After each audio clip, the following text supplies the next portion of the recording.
were all done on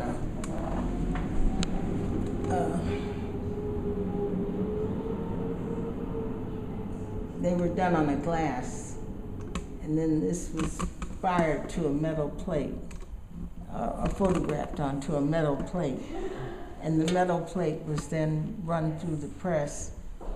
The ink was, this is offset. Those little marks were done as an offset. And if you notice, they go from blue to purple to turquoise. But they were all hand marks, you know, with a pen or paintbrush. And then